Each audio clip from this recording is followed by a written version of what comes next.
बिस्मिल्लाहिर्रहमानिर्रहीम। Students,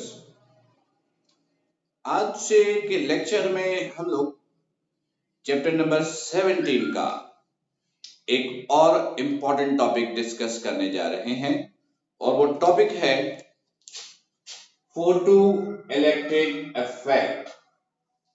photo electric effect, photo electric effect. Chapter number 17 का ये एक बड़ा ही इंपॉर्टेंट टॉपिक है। अच्छी तरह समझेंगे, ये वो टॉपिक है जिसके न्यूमेरिकल आउट ऑफ बुक भी पेपर में पॉसिबल है। तो अच्छे कॉन्सेप्ट्स के साथ पढ़िएगा ताकि इसके न्यूमेरिकल सॉल्व करने में आपको आसानी हो। क्लियर? ओके स्टूडेंट्स, देखिएगा फोटो इलेक्ट्रिक इफेक्ट होता है क्या है, इसकी डेफिनेशन तो हम बाद में करेंगे। पहले जरा इस टाइटल का मतलब समझते हैं। देखिए, ये जो वर्ड है ना फोटो, ये हम लोग फोटोन के लिए इस्तेमाल करते हैं। किसके लिए इस्तेमाल करते हैं? फोटोन के लिए। या एक और वर्ड इस्तेमाल करते हैं क्वांटम या क्वांटा, इसके लिए इस्तेमाल करते हैं। फोटोन, क्वांटा या फोटो, ये पैकेट्स ऑफ एनर्जी को कहते हैं। पैकेट्स ऑफ एनर्जी को कहते हैं। पैकेट्स ऑफ एनर्जी को कहते हैं। और याद रखिएगा, फोटोन की एनर्जी मालूम करने का जो फॉर्मूला होता है वो ये है, E इक्वल होता है h न्यू। E इक्वल होता है किसके? h न्यू के। और न्यू बराबर होता है C ओवर लैम्डा के। ये ऐसे आया, देखिएगा, V is equal to F lambda.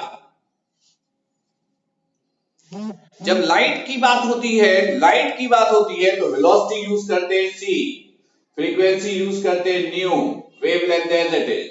तो nu is equal to c over lambda.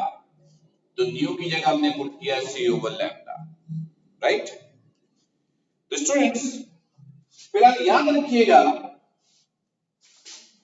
Photon के लिए इस्तेमाल किया गया है, क्वांटा के लिए इस्तेमाल किया गया है, और फोटोन की एनर्जी मालूम करने का फॉर्मूला होता है h न्यू या h c ओवर लैम्डा। इस फॉर्मूले में h प्लैंक कांस्टेंट है, h प्लैंक्स कांस्टेंट है, प्लैंक्स कांस्टेंट है। इसकी वैल्यू याद करके रखिएगा, 6.625 into 10 raised to power -34 joule second होता है। ये कांस्टेंट है।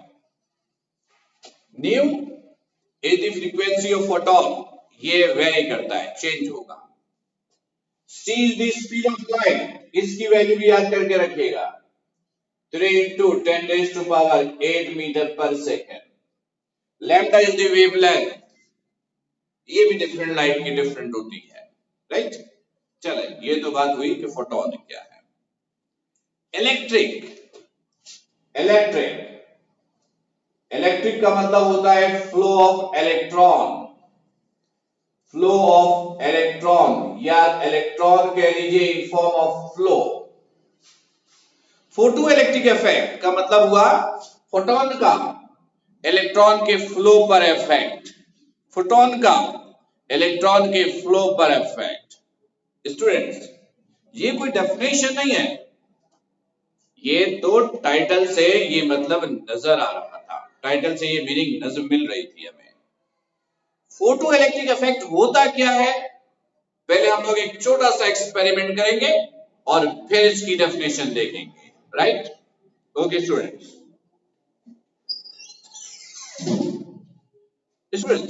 पहले हम लोग एक छोटा सा एक्सपेरिमेंट करेंगे और उस एक्सपेरिमेंट से देखेंगे कि फोटो इलेक्ट्रिक इफेक्ट होता क्या है। अच्छी तरह देखिएगा और समझिएगा। फर्ज कीजिए कि ये आपके पास एक ग्लास ट्यूब है, ये आपके पास एक ग्लास ट्यूब है, ये ग्लास ट्यूब है, ये एक ग्लास ट्यूब है। इस ग्लास ट्यूब में सबसे पहले हम लोग एयर का प्रेशर कम करते हैं। एयर पंप यूज करेंगे, कुछ एयर इसमें से बाहर निकालेंगे, अंदर एयर की क्वांटिटी कम होगी, एयर प्रेशर कम होगा। एयर प्रेशर कम क्यों चाहिए? याद रखिएगा स्टूडेंट, जहां कहीं भी आपने इलेक्ट्रॉन को मूव करवाना होता है, इलेक्ट्रॉन मूव करता है हमेशा लो एयर प्रेशर पे। तो सबसे पहले हम ये अज्यूम करेंगे कि हमने इस ट्यूब के अंदर इतना एयर प्रेशर जनरेट किया जितनी हमारी जरूरत थी। कितनी जरूरत थी फिलहाल अभी हम इस पर बात नहीं कर रहे हैं, ना इसकी जरूरत है। फिलहाल अज्यूम कीजिएगा कि जिस अमाउंट में एयर प्रेशर हमें चाहिए वो एयर प्रेशर हमने जनरेट कर ली। इतना काम करने के बाद मेटल की दो प्लेट लीजिएगा। मेटल उन सब्सटेंस को कहते हैं जिसके पास फ्री इलेक्ट्रॉन्स होते हैं। मेटल की दो प्लेट लीजिएगा। मेटल की टू डिफरेंट प्लेट्स को इस ट्यूब के टू साइड्स पर प्लेस कीजिएगा। एक इस साइड पर, एक इस साइड पर, ये प्लेस किया आपने। एक इस साइड पर, ये प्लेस किया आपने, ये प्लेस किया आपने। फिर एक कंडक्टर लीजिएगा, यानी वायर लीजिएगा, कंडक्टर मटेरियल, इस प्लेट को कनेक्ट करेंगे। ये कनेक्ट किया, इसके साथ एक एमीटर लगाइएगा। एमीटर का काम करंट मेजर करना है। इसके साथ एक बैटरी लगाइएगा। ये बैटरी आपने लगाई और इसका दूसरा टर्मिनल आप सेकंड प्लेट्स के साथ जाकर अटैच कर दीजिएगा। ये आपने जाकर अटैच कर दी, ये आपने अटैच कर दिया। ये माइनस, ये प्लस, तो ये प्लेट बनेगा कैथोड, नेगेटिव प्लेट। ये बनेगा एनोड, पॉजिटिव प्लेट, राइट। लेकिन फिलहाल दोनों प्लेट्स के दरमियान गैप बेइंतहा ज्यादा है, लिहाजा सर्किट कंप्लीट नहीं है, सर्किट ब्रेक है। सर्किट ब्रेक होने का मतलब है करंट का फ्लो नहीं होगा, करंट का फ्लो नहीं होगा। करंट का फ्लो नहीं होने का मतलब है कि एमीटर में कोई रीडिंग नहीं है। एमीटर हमने लगाया इसीलिए है कि हमें कंफर्मेशन हो कि सर्किट कब कंप्लीट है और कब कंप्लीट नहीं है। अगर सर्किट कंप्लीट होगा, इलेक्ट्रॉन का फ्लो होगा, इलेक्ट्रॉन का फ्लो होगा, ये एमीटर रीडिंग मेजर कर रहा होगा। एमीटर में नो रीडिंग का मतलब है सर्किट इनकम्प्लीट है, सर्किट ब्रेक है, राइट। ओके स्टूडेंट्स, इतना काम करने के बाद आप क्या कीजिए, एक डिवाइस होता है उसे कहते हैं फोटो सेल। ये एक ऐसा डिवाइस होता है जो आपको फोटोन सप्लाई करता है।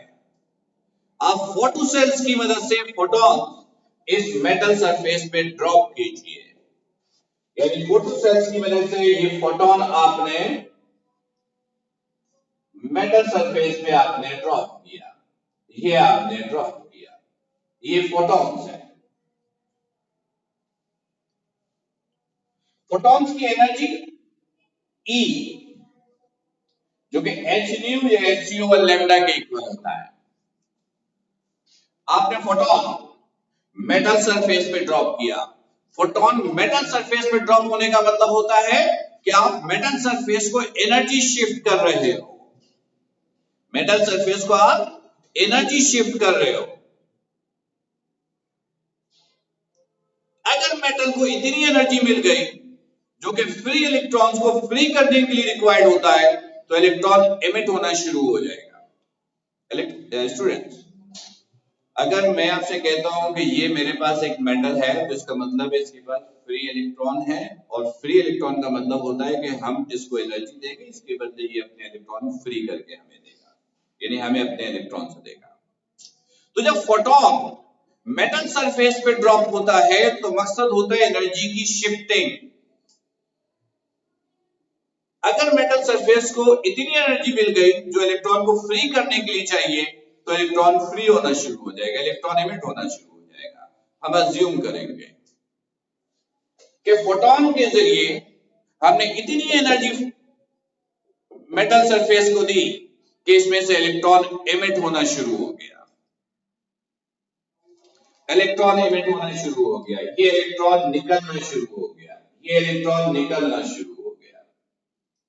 और से सुनिएगा, फोटोन की वो मिनिमम फ्रीक्वेंसी जिस पर मेटल सरफेस से इलेक्ट्रॉन एमिट होता है, फोटोन की उस फ्रीक्वेंसी को कहते हैं थ्रेशहोल्ड फ्रीक्वेंसी, थ्रेशहोल्ड फ्रीक्वेंसी। और इसे लिखते हैं न्यू नॉट से, न्यू नॉट से, राइट। फिर सुनिए, the minimum frequency of photon which is required to emit electron from metal surface is called threshold frequency. Photon की वो फ्रीक्वेंसी, वो कम से कम फ्रीक्वेंसी जो मेटल सरफेस से इलेक्ट्रॉन को बाहर निकाल दे, फोटोन की उस फ्रीक्वेंसी को कहते हैं threshold frequency, threshold frequency, correct. और उसे रिप्रेजेंट करते हैं न्यू नॉट से। Clear students? Students, photon metal surface पे ड्रॉप हुआ, इसमें से इलेक्ट्रॉन बाहर निकला, हम कहेंगे फोटोन ने मेटल सरफेस पे वर्क किया है, फोटोन ने मेटल सरफेस पे वर्क किया है। उस वर्क को कहते हैं work function, work function. Work function को हम लोग 5 से या 5 नॉट से लिखते हैं। किससे लिखते हैं? 5 से या 5 नॉट से। और ये मालूम करने का फॉर्मूला होता है h न्यू नॉट या h c over lambda not. New not is the threshold frequency and nu is equal to c over lambda, nu is equal to c over lambda, तो nu not is equal to c over lambda not. और lambda not को कहेंगे cut off wavelength, cut off wavelength, यानी light की वो wavelength, light की वो wavelength जो इलेक्ट्रॉन को कट करवा दे, निकाल दे, बाहर गायब कर दे। फिर सुनिएगा, work which is done on metal surface by photon is called work function denoted by phi or phi naught and its formula is h nu naught or h c over lambda naught. Clear? Okay. अब देखिएगा student, electron निकलना शुरू हुआ, electron पे sign negative, ये plate भी negative, minus minus के दरमियान क्या होगा? रिपल्जन। माइनस माइनस के दरमियान क्या होगा? रिपल्जन। यानी ये प्लेट इन इलेक्ट्रॉन्स को धक्का देगा, पुश करेगा, कहेगा मुझसे दूर जाओ। ये प्लेट पॉजिटिव है, प्लस माइनस के दरमियान अट्रैक्शन है, ये प्लेट उन इलेक्ट्रॉन को अपने करीब बुलाएगा। नतीजा ये निकलेगा कि कुछ देर में अगर ये प्रोसेस कंटिन्यू रहा तो ये इलेक्ट्रॉन्स यहां से निकलकर इस प्लेट पर पहुंचने शुरू हो जाएंगे। हमें कैसे पता चलेगा कि इलेक्ट्रॉन यहां से निकलकर यहां तक पहुंचना शुरू हुआ? अगर इलेक्ट्रॉन यहां से यहां तक पहुंचना शुरू हो गया तो मतलब होगा सर्किट कंप्लीट हो गया है। सर्किट कंप्लीट होने का मतलब है करंट का फ्लो शुरू हुआ। करंट का फ्लो शुरू होने का मतलब है कि एमीटर रीडिंग मेजर कर रही है। अगर एमीटर में रीडिंग मिल रही है तो इसका मतलब होता है कि इलेक्ट्रॉन यहां से निकलकर यहां तक पहुंचना शुरू हो गया है, राइट। और से सुनिएगा,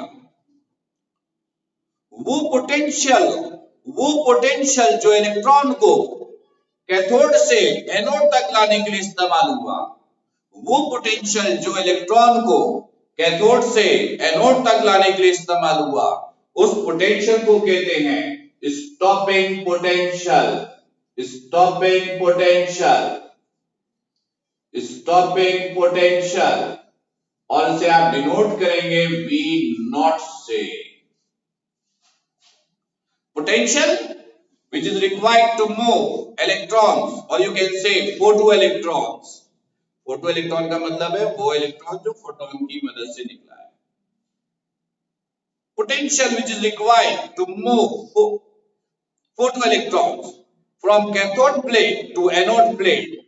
This potential is called stopping potential and it is denoted by V naught. Right? गौर से सुनिएगा. इलेक्ट्रॉन मूव कर रहा है तो इलेक्ट्रॉन के पास एनर्जी होगी. एनर्जी कौन सी होगी? काइनेटिक एनर्जी होगी. याद रखिएगा, फोटो इलेक्ट्रॉन्स के पास काइनेटिक एनर्जी मालूम करने के लिए दो फॉर्मूले होते हैं. नंबर 1 हाफ mv स्क्वायर, ये तो आप सबको मालूम है. Number 2 ev naught. E is the charge of the electron and V naught is the stopping potential. Right students? Students, अब देखते हैं कि फोटोइलेक्ट्रिक इफेक्ट है क्या. गौर से सुनिएगा. when photon of threshold frequency falls on metal surface, then photoelectrons are emitted. The phenomena to emit photoelectrons from metal surface is called photoelectric effect. फिर सुनिएगा, जब फोटोन थ्रेशोल्ड फ्रीक्वेंसी का मेटल सरफेस पे drop होता है तो metal surface से photo electrons निकलती हैं. वो फिनोमेना जो मेटल सरफेस से इलेक्ट्रॉन को बाहर निकाल दे, ऐसे फिनोमेना को कहते हैं फोटो इलेक्ट्रिक इफेक्ट.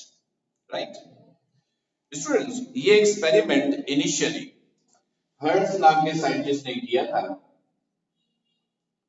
और बाद में फिर इसे एल्बर्ट आइंस्टाइन ने कंप्लीट किया था. एल्बर्ट आइंस्टाइन ने इस एक्सपेरिमेंट से 3 रिजल्ट्स भी ऑब्टेन किए जिन्हें हम लोग कहते हैं एक्सपेरिमेंटल ऑब्जर्वेशन. इस एक्सपेरिमेंट से 3 रिजल्ट्स ड्राइव किया गया था, 3 ऑब्जर्वेशन ली गई थी जिसे हम लोग कहते हैं एक्सपेरिमेंटल ऑब्जर्वेशन. अब वो रिजल्ट्स क्या है, ऑब्जर्वेशंस क्या है, जरा गौर से सुनिएगा. नंबर 1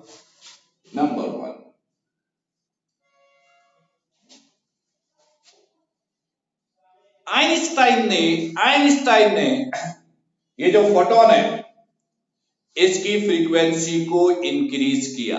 और से सुनिएगा, थ्रेशोल्ड पर एक्सपेरिमेंट स्टार्ट हुआ है. फोटोन की फ्रीक्वेंसी इंक्रीज करने का मतलब है कि थ्रेशोल्ड से भी ज्यादा करना शुरू किया. यानी फ्रीक्वेंसी ऑफ फोटोन ये इंक्रीज करना शुरू किया. यानी थ्रेशोल्ड पे तो एक्सपेरिमेंट शुरू हो गया, इलेक्ट्रॉन निकलना शुरू हो गया, उससे भी ज्यादा करना शुरू किया. तो आइंस्टाइन ने ऑब्जर्व किया कि जब फोटोन की फ्रीक्वेंसी इंक्रीज करते हैं तो इलेक्ट्रॉन्स के निकलने की तादाद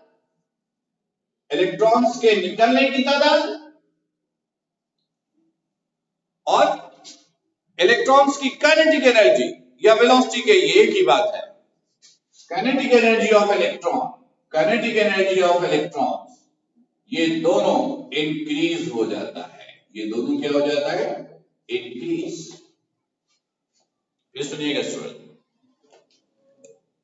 जब एल्बर्ट आइंस्टाइन ने फोटोन की फ्रीक्वेंसी को बढ़ाना शुरू किया तो उसने ये ऑब्जर्व किया कि इलेक्ट्रॉन्स के निकलने की तादाद, number of electrons which are emitted from metal surface and the kinetic energy of the electron both are increased.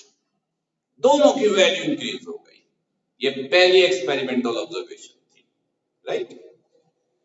अच्छा स्टूडेंट्स, आपको ये तो मालूम है कि जब दो चीजें एक दूसरे के डायरेक्टली प्रोपोर्शनल होती है तो ग्राफ कैसा होता है? स्ट्रेट लाइन और इनवर्स होता है. तो अगर मैं कहूं कि इसके और इसके दरमियान ग्राफ बताइए, you will say straight line because both are directly proportional to each other. ये और ये भी एक दूसरे के डायरेक्टली प्रोपोर्शनल है तो इनके दरमियान भी ग्राफ क्या होगा?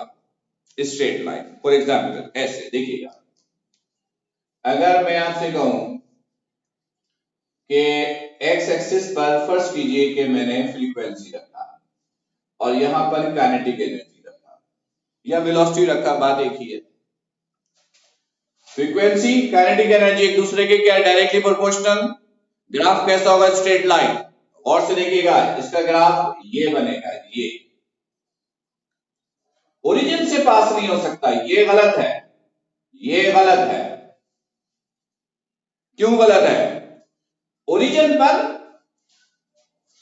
फ्रीक्वेंसी भी जीरो, काइनेटिक एनर्जी भी जीरो, लेकिन ये एक्सपेरिमेंट थ्रेशोल्ड फ्रीक्वेंसी से स्टार्ट होता है। इसका मतलब है फोटॉन की फ्रीक्वेंसी जीरो पॉसिबल नहीं है। इस एक्सपेरिमेंट में थ्रेश की फ्रीक्वेंसी जीरो पॉसिबल नहीं है, तो इसलिए ये गलत है। ये वाई एक्सिस है, वाई एक्सिस पे एक्स कंपोनेंट जीरो होता है, वाई एक्सिस पर x component zero, x axis पे फ्रीक्वेंसी है। ये ग्राफ बता रहा है कि इधर फ्रीक्वेंसी जीरो है, इसलिए ये भी पॉसिबल नहीं है। तो इसका ग्राफ जो सही है वो सिर्फ ये है, सिर्फ ये है। और यहां से लेकर ये वैल्यू, ये थ्रेशोल्ड फ्रीक्वेंसी को रिप्रेजेंट करता है और यहां से एक्सपेरिमेंट की इब्तिदा होती है। Right, clear, okay.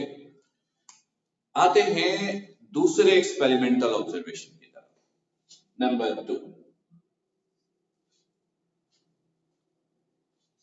Second observation में आइंस्टाइन ने किया ये कि फोटॉन की फ्रीक्वेंसी तो कांस्टेंट रखी, लेकिन फोटॉन की इंटेंसिटी को इंक्रीज करना शुरू किया।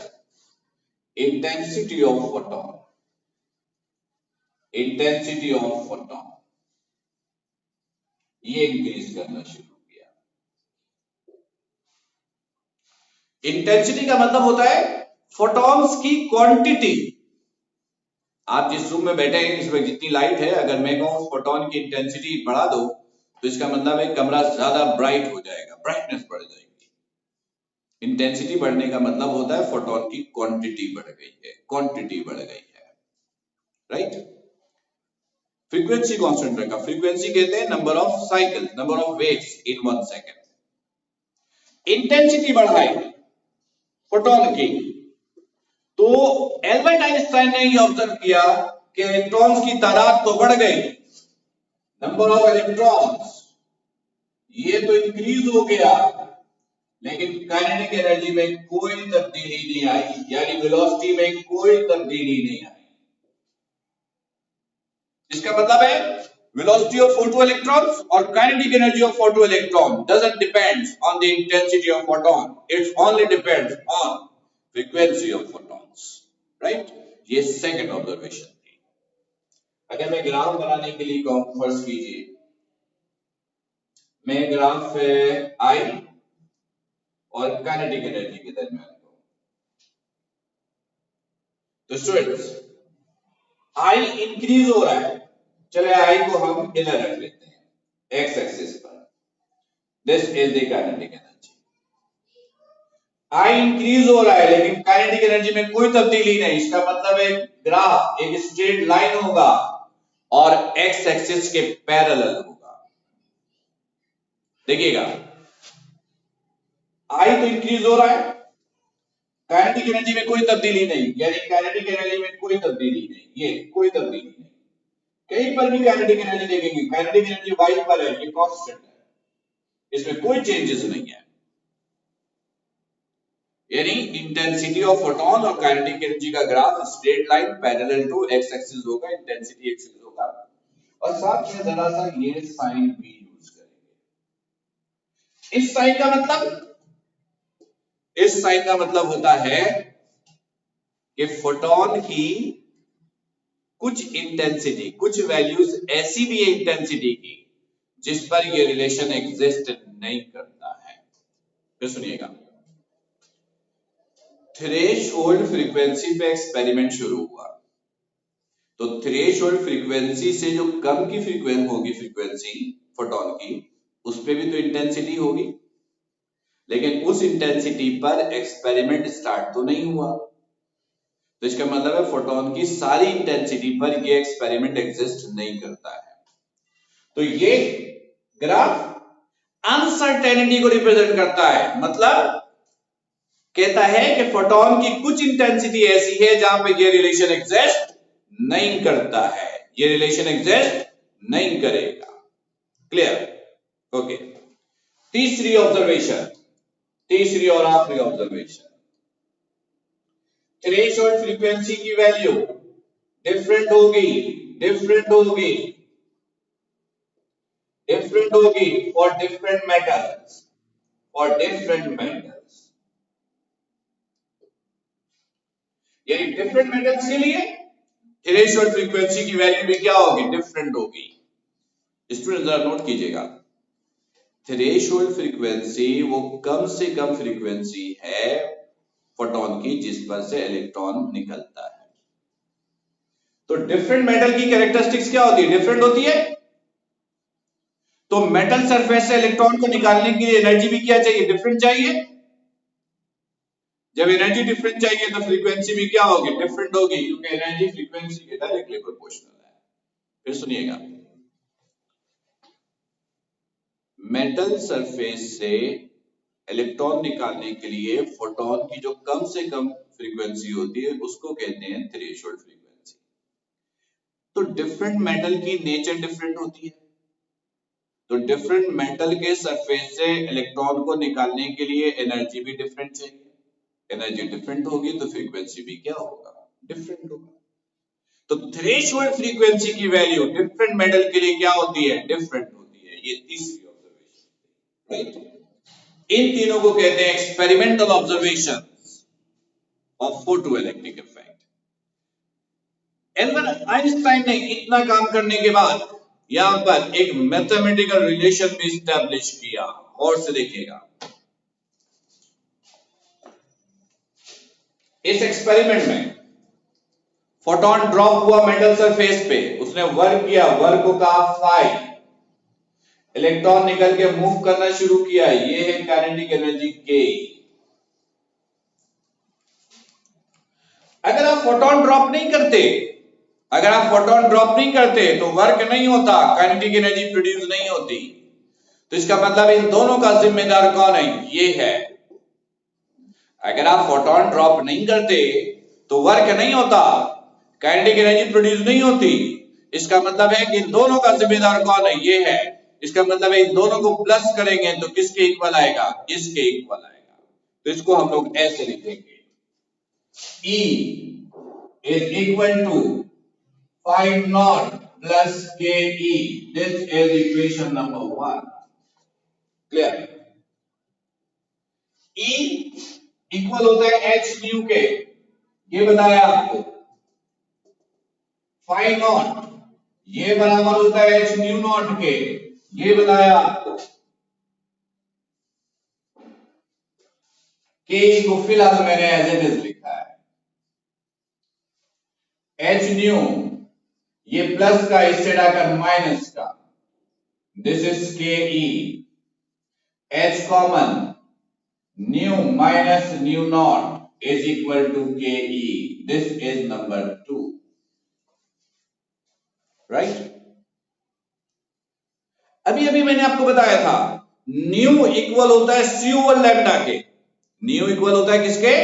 सी ओवर लैम्डा के। तो आप इसको ऐसे लिख सकते हैं, एच इसकी जगह सी ओवर लैम्डा, इसकी जगह c over lambda not, this is equal to K E. C common, this is h c, 1 over lambda minus 1 over lambda naught, this is equal to k. This is number 3, right? इसको आप ऐसे भी लिख सकते हैं, देखिएगा, HC 1 over lambda minus 1 over lambda naught is equal to K की जगह लिखा है EV naught या half mv square, half mv square, right? देखिएगा, this, right? half mv square, ये भी लिख सकते हैं। This is equation number 4.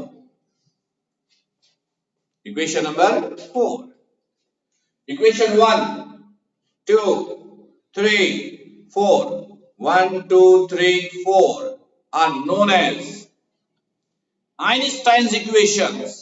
Einstein's equation for photoelectric effect on the basis of quantum theory of light. सुनिएगा, equation 1, 2 और 3 को हम कहते हैं आइंस्टाइन की इक्वेशन, क्योंकि आइंस्टाइन ने मालूम की। For photoelectric effect, photoelectric effect के लिए निकाला गया on the basis of quantum theory of light. ये जितने भी रिलेशन है ना, ये जितने भी फॉर्मूले हैं, ये जितने भी फॉर्मूले हैं, ये सारे के सारे फॉर्मूले Planck's quantum theory of light से लिए गए हैं। Planck's quantum theory of light से लिए गए हैं, इसलिए इसे हम लोग कहते हैं on the basis of quantum theory of light, right. यानी equation 1, 2, 3 and 4 are known as Einstein's equations for photoelectric effect on the basis of quantum theory of light.